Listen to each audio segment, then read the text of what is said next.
That's the Sound District Attorney Greg Edwards wants the community to hear. Should someone on house arrest violate the terms of their electronic monitoring?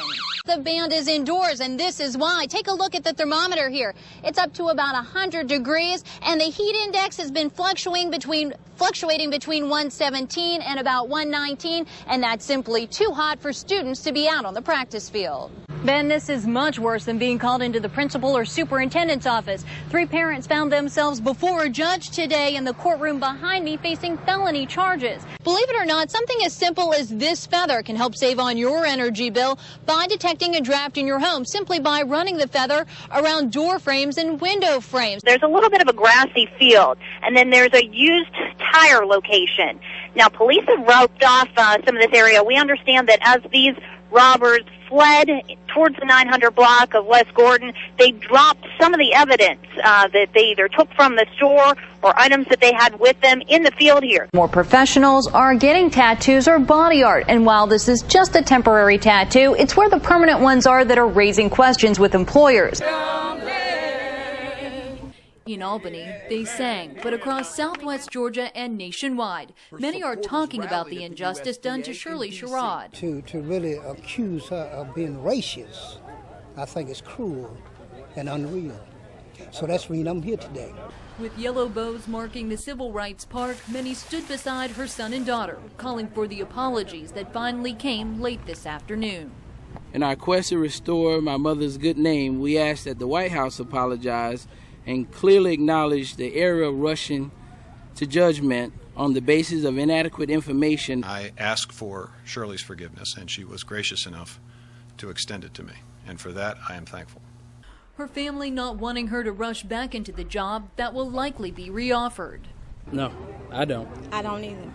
We seem to be going backwards instead of forward in terms of race relations. Supporters hope the negative Washington blunder will have a positive outcome. Her teaching moment to that crowd has now become a teaching moment nationally. It's a lesson about rushing to judgment. All our lives we've been taught to believe in NAACP, fight for what's right, stand for what you believe in, and she was only telling a story that was her story. Now supporters hope Sherrod can overcome what she's been through and return to work because they say she's critically important to agriculture across the South. We shall overcome. I want the first hug. While their story ignited a firestorm nationwide, it was a quiet meeting between old friends, with hugs and pats on the back when Shirley Sherrod reunited with Roger and Eloise Spooner. It saved our farm. That's we knew nobody to go to and all, and you help us. They talked about their last meeting more than 20 years ago. This is so great, you know, that I got really close to them. I told the story one time about we stopped in Americas to eat at the restaurant. I mentioned that. And when we got to the car, you took some of your tobacco and got a chew, and then you offered, do you want one? That's how close they were. So when Shirley got fired and was being labeled a racist, it was the Spooners' turn to repay the favor and come to her aid. It's the individuals that they got to account for themselves.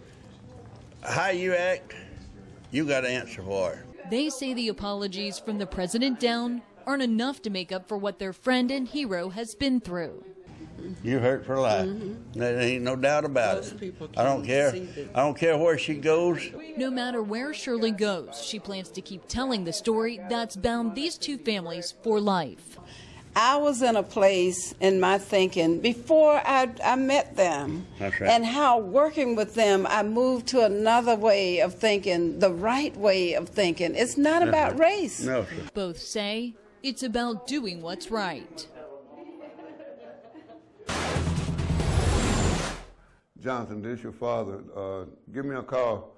Give me a call right now. It was a desperate phone call from a father to his only son. He should have came to me in the beginning, let me took him up there and go ahead and let justice do his job. The street-level crime fighter found himself fighting desperately to get his son Jonathan to surrender to Albany police. And wherever you're hiding at, son, your daddy love you, your mother love you, and just turn yourself in.